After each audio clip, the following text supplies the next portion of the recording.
Well, hello, everyone. I'm Chris Thomas. I'm Laura Painter. Thanks so much for joining us on ABC 10 Plus at 5:30. The final call on interest rates in 2025 has been made. The Federal Reserve announced a 1/4 percentage point cut. Now, this comes after a turbulent year for the central bank and the current chair, Jerome Powell, and it tees up an uncertain new year ahead. Economists say cutting the interest rate is aimed at encouraging businesses to borrow, spend, and hire more, and it's getting consumers to spend more. When interest rates come down, that lowers the overnight lending rate that banks use to send money to each other overnight while we're all sleeping. That can lower the broader interest rate that people think about when you think about, the rate you've got on your credit card, the rate you've got on your mortgage. While major inflation and jobs reports are delayed by the government shutdown, aren't due until later this month, economists say there's enough private data about the U.S. labor market to see it is indeed slowing down. The Federal Reserve's decision comes as Americans grow concerned with affordability in the country. ABC's Perry Russum has the details tonight. For the third time this year, the Federal Reserve cuts interest rates, again by 0.25%. Consumer spending appears to have remained solid, and business fixed investment has continued to expand. In contrast, activity in the housing sector remains weak. The cut will impact what you pay on everything from credit cards to buying a home. He did a rather small number that could have been doubled, at least doubled. Before the announcement was made, top officials at the Fed had disagreed publicly over the cut, as inflation has gone up in recent months and hiring has slowed down. It comes as President Trump starts going back on the road, talking the cost of living. I have no higher priority than making America affordable again. That's what we're going to do. A new Reuters Ipsos poll shows 56% of Americans disapprove of how the president is handling the cost of living. 31% approve. Over the last 5 years, healthcare, childcare, groceries, rent, and electricity have all gone up. But the president last night dismissed concerns about affordability, calling the issue a Democrat hoax and a con job. They say, oh, he doesn't realize prices are high. Prices are coming down very substantially. But they have a new word. They always have a hoax. The new word is affordability. Senate Minority Leader Chuck Schumer today. People are struggling. They can't afford basic needs, and Donald Trump keeps making fun of it by calling it all a giant hoax. The Fed made today's rate cut with much less information than it usually has. The government shutdown delayed 2 months of jobs and inflation data. Perry Russum, ABC News, Washington. A federal judge has ordered the Trump administration to stop deploying California National Guard troops to L.A. The judge also granted an injunction to end the deployment and return the 100 or so remaining troops to the state's command, which is now on hold until Monday. California leaders say conditions in L.A. have changed since the president first took command and deployed more than 4,000 troops back in June. The Trump administration extended the deployment in February while also trying to send California Guard members to Portland as part of its immigration sweeps in Democratic-run cities. Lawyers with the Justice Department said the administration still needed Guard members in the L.A. area to help protect federal personnel and property. The White House has not responded to requests for comment tonight. Now to sad news. Longtime ABC10 reporter Rosie Gaitan, who covered major stories locally and internationally for more than 2 decades, has died. The Emmys say family members confirmed Gaitan lost her battle with cancer last Friday. During her career here at ABC10, she became a well-recognized reporter on Northern California television, covering major stories such as the Cesar Chavez farm labor protests and the Mexico City earthquake in 1985. Rosie was 72 years old. Well, it has been 11 days since that mass shooting that killed 4 people in Stockton. Investigators are telling us multiple shooters were involved. Here's what we know. The sheriff tells us there's still no suspect description, as the shooters were reportedly dressed in all black with face coverings. More than 50 shell casings were found at the scene, belonging to at least 5 different guns, according to law enforcement. Guns were also reportedly found on the roof of a nearby building, but it's not clear if those weapons were connected to the shooting. The sheriff is not saying if the incident was gang-related, but we're told people with gang affiliations were reportedly at the party. The sheriff's office says they've received about 50 tips so far, and they're still looking through videos and pictures from that event. If you have any information, call that number right there on your screen, 209-946-0600. You can remain anonymous, and the reward from information leading to an arrest is now at $130,000. We want to show you pictures of the 3 children killed in the shooting. You see 8-year-old Maya Lupian, 8-year-old Journey Rose Guerrero, and 14-year-old Amari Peterson. Happening right now, multiple organizations are coming together to try and provide the community with healing in response to that mass shooting. The event is called Heal Stockton, and the intention is to unite families who've been touched by violence. ABC 10's Roxanne Elias has more. The aftermath of a mass shooting at a 2-year-old's birthday party in Stockton is affecting the broader community in many ways. Hurting and scrambling. We're trying to figure out the best way to go about making some real tangible change, as well as saving and holding space for those that are still not quite ready or able to move. Organizations like Faith in the Valley and Concrete Development, Inc. say they quickly jumped on board just days after the shooting to address the needs. The overall event is held by the Stockton Youth Violence Prevention Committee, and almost 2 weeks later, they're hosting this Heal Stockton gathering. Healing looks like a journey. Healing looks like a process. Healing looks like intentionality and readiness. There will be those that aren't ready yet because the trauma is so severe. For those who are ready, these organizations are making sure there are resources available, including professionals who can offer mental health support. Today we have Stockton CareLink that will be on site.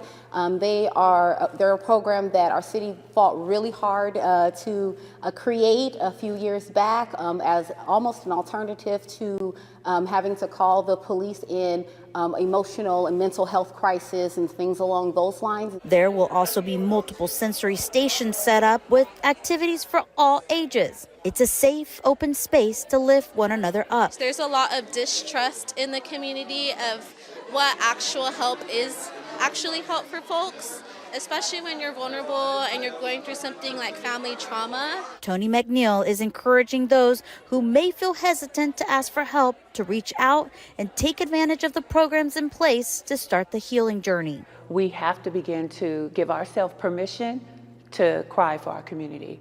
It's okay to feel pain for your community. It is okay to hurt for the lost lives of children and adults. It's okay to hurt and to feel pain for those that are shooting and pulling triggers and in gangs. The event goes until 6 p.m. tonight, and keep in mind you do not have to be affected by that mass shooting to attend. Anyone who wants to stop by is welcome. One person is dead after a house fire in North Sacramento just this afternoon. Sacramento fire crews were called to a 2-story home along Acacia Avenue where they saw heavy fire and smoke. Officials say the person was found after firefighters knocked down the fire. The cause of the fire is under investigation. Listen to this. A dump truck driver is dead after a load of recycling fell into their cab at the Yolo County landfill compost location. It happened just after 7 this morning as 2 northern recycling trucks were unloading. County officials say one truck had an industrial accident and its load tipped on the other truck with the driver still inside. Davis firefighters tried to save them, but the driver died at the scene. The coroner will release the victim's name once the family is notified. In a statement on behalf of the Yolo County Board of Supervisors, the chair says, "Our hearts go out to the family, friends, and co-workers of the individual who tragically lost their life this morning." We're told support services are being made available for employees after the tragedy. Well, you certainly don't see this every day. A handgun found by sheriff's deputies hidden in a Cheez-Its box. Yep, it happened in Amador County. They say a stolen car trailer was found yesterday attached to a truck which was parked at a gas station in Buena Vista. Authorities say before the 4 people in the truck could leave, they were detained by the sheriff's office. They say other items were also found in the search, including drug paraphernalia, burglary tools, ski masks, and presumably stolen bank cards, according to the sheriff's office. Authorities say 2 men and a woman from Manteca were arrested on multiple felony charges. Coming up, Waymo under scrutiny after several reports of issues with the driverless cars. Plus, the deadline to mail those holiday gifts is right around the corner. What you need to know. Finally, tracking a decent chance of rain in our 10-day forecast, how long we expect this pattern shift to stick around.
The holiday season is in full swing. Take a look at this merry scene right here. We're bringing you a live look at Travis Air Force Base's annual Christmas tree lighting. And as our cameraman on the ground zooms out, we'll give you the full scope of that massive tree. It is now lit. There it is in its full glory. That tree was lit just minutes ago. You saw that live here too. The event brings together base personnel and their families for lots of holiday fun and festivities. We love it. Great sight there.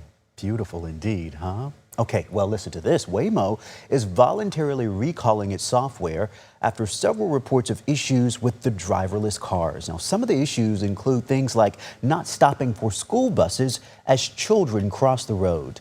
ABC's Jacqueline Lee spoke to one of the company executives. Oh my God. Waymo making headlines just last week when one of the autonomous cars drove through an active police scene in Los Angeles. Just one of the viral video moments as more people use the service across the country. The National Highway Transportation Safety Administration launched a preliminary investigation around illegal maneuvers like these. The school district in Austin, Texas, reporting at least 19 incidents of Waymo vehicles bypassing stopped school buses as children crossed the road. Waymo issuing a voluntary recall on the vehicle software. We've already analyzed the situation and implemented fixes so that such situations are much less likely to occur in the future. Waymo's director of product management, Vishay Nihalani, says they're constantly updating the car's AI system. Couldn't someone argue, if it can't figure that out yet, why are you putting it out there when lives are at stake? We've driven over 100 million miles on public roads, and we've demonstrated that we have an incredible safety record, one that is so safe that it's almost at a point where we believe it's irresponsible not to continue rolling this product out further. Waymo is currently testing operations in 20 additional cities, plus New York City, London, and Tokyo. As someone who has never been inside an autonomous vehicle, Nihalani hailed my first. And it shows up right at curbside to pick you up. It's kind of like a ghost car, because there's no person. Yeah.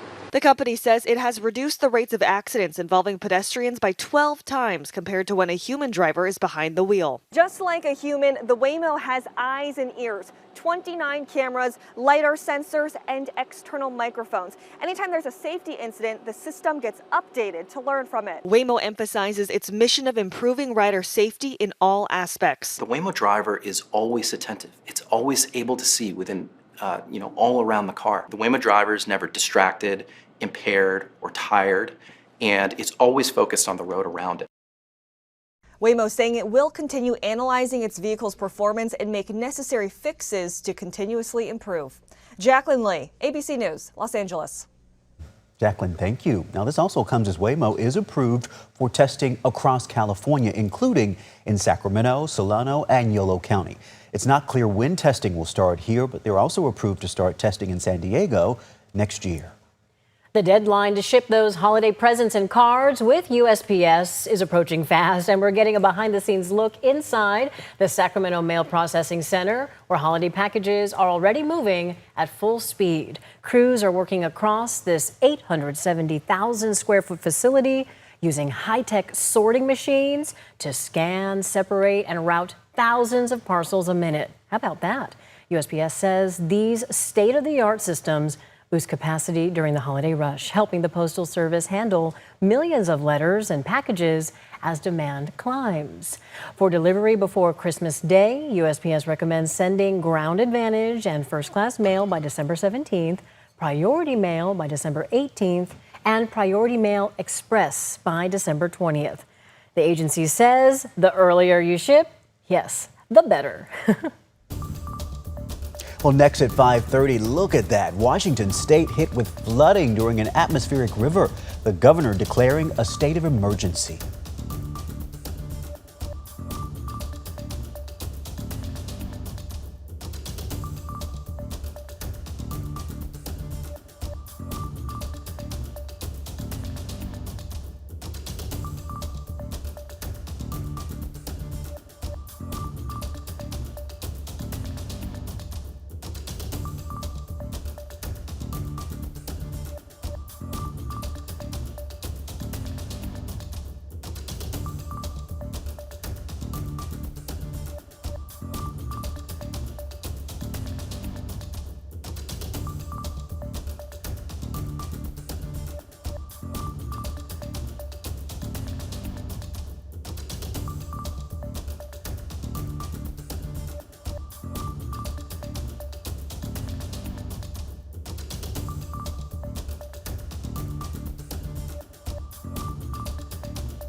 Let's turn now to weather in Washington state. Just look at that. People are dealing with this significant flooding.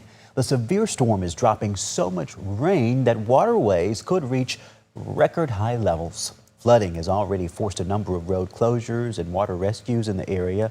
More rain is predicted throughout the week, and now the governor has declared a state of emergency. I want to emphasize how important it is that we get this declaration from the federal government. The situation is extremely serious. The next few days are going to be very critical. Governor Ferguson said approval of an expedited emergency declaration from the federal government is critical, as you heard there. He also activated the National Guard to respond to all that flooding. And as we're watching that, Monica, I know you're tracking what the chance for possible rain here in the forecast, right? And that really comes as somewhat good news for us because it's been so dry for a while, right? Right, it has. Now, for the water year, we're doing pretty well. But the key factor is that set the stage for all this fog in the valley, and some rain would actually disrupt this pattern. So that's kind of the good news. I know we would still be having gray skies, but at least it would kind of mix things up with a few peaks of sunshine in there. Right now, satellite and radar are certainly showing the amplification of that storm track really favoring much of the Pacific Northwest. In particular, much of Washington, bringing the flooding rain in that location, that big atmospheric river. Now we have the potential of that actually sliding its way southward, and that's one of the things we're tracking with our headlines here. Cold and gray with poor air quality continuing for the valley. Sierra sunshine with warmer weather than the valley, near record highs for the next couple of days. Next week, though, possible showers making their way into our region. Look at that fog deck, though. You can see above the fog we have clear skies, near record highs for this year. Down below, it's just a bowl of clouds that has been pretty much stuck here for the past several days and even a couple of weeks here. Burn status continues to favor, unfortunately, some poor air quality. Sacramento County burning discouraged for tomorrow. San Joaquin and Stanislaus County, no burning unless registered.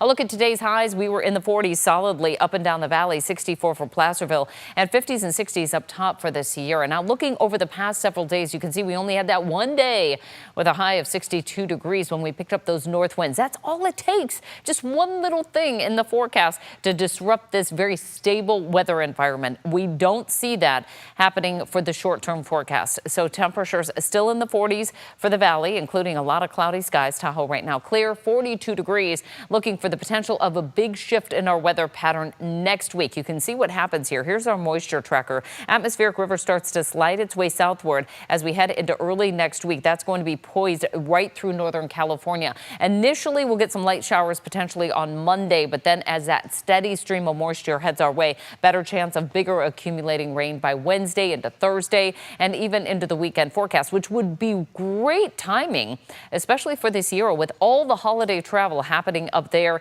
and people wanting to do skiing and snowboarding. So some nice weather coming in, not the best for travel, but nice for the ski resorts to get some powder.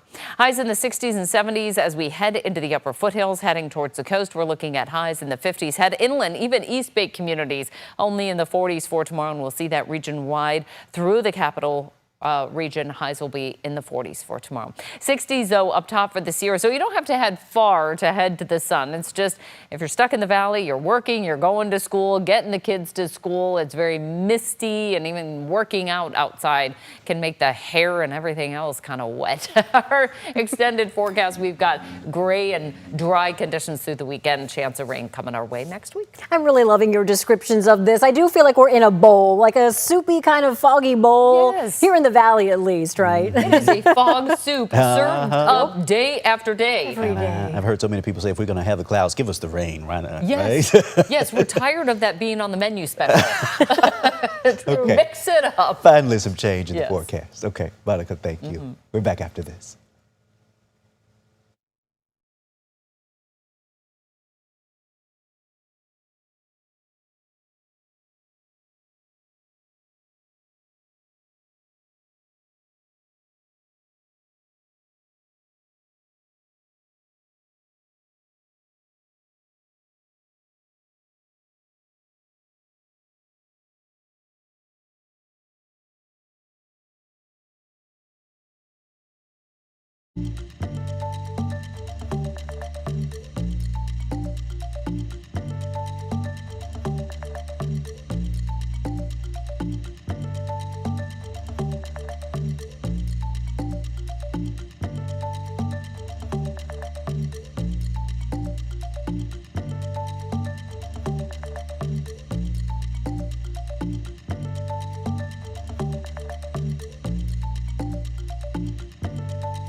Well, coming up new tonight at 6, parents are speaking out, describing how their teenagers have fallen victim to an online terror network. It's known as 764, and here's what we know about this group. The group allegedly targets children and encourages kids to harm themselves and others. I mean, it's very disturbing stuff. Well, now lawmakers are proposing a way to try and criminalize the group's behavior. And so we're tracking the very latest on this story. Stay with us for more on that coming up tonight at 6 right here on ABC 10. It's one of those things that we will be watching for you. The other thing we're watching, of course, is these gray skies, all the fog.